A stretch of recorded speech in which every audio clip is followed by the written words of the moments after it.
ரொம்ப body pain இருக்குது, ரொம்ப டயர்டாக இருக்குது, எனர்ஜியே இல்லாத மாதிரி ஃபீல் பண்ணுறோம், அசந்து போய் உட்காந்துக்கிறோம் சீக்கிரமாக, கம்மியான சின்ன வேலை செஞ்சாலும் ரொம்ப டயர்டாகி போய் படுத்துக்கிறோம், எந்த வேலையும் செய்ய விருப்பம் இல்லை, நிறைய வேலை பெண்டிங் இருக்குது, அதையெல்லாம் செய்யலான்னு எந்த இனிஷியேட்டிவும் எடுக்க முடியல, உடம்பு ஃபுல்லாக அடித்து போட்ட மாதிரி வலி இருக்குது. இந்த மாதிரி சிரமத்தில் இப்போ நீங்கள் இருக்கீங்களா? இந்த பாயிண்ட்டோ இந்த லொக்கேஷனோ ரொம்ப யூஸ்ஃபுல்லாக இருக்கும். பாருங்கள், இப்போ செய்வாங்க பாருங்கள். இது பாயிண்ட் மாதிரி இருக்காதுங்க. கைகளை அவங்க க்ளோஸ் பண்ணி வச்சுருக்குறாங்க.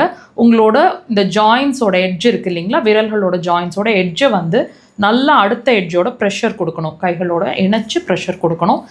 ப்ரெஷர் நல்லா கொடுக்குறாங்க. எல்லா ஜாயின்ஸ்லேயுமே ப்ரெஷர் கொடுக்குறாங்க.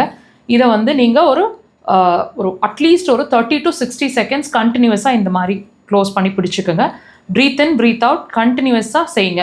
நீங்கள் இதை ரிலீஸ் பண்ணும்போதே வித்தின் அ மினிட் ரிலீஸ் பண்ணும்போதே நல்லாவே டிஃப்ரென்ஸ் இருக்கும். ஃப்ரெஷ்ஷாக ஃபீல் பண்ணுவீங்க. தேவைப்பட்டால் இன்னொரு 2 தடவையும் 3 தடவை கண்டினியூஸாக செய்யுங்க. உடனே டயர்ட்னஸ் எல்லாம் போயிடும்.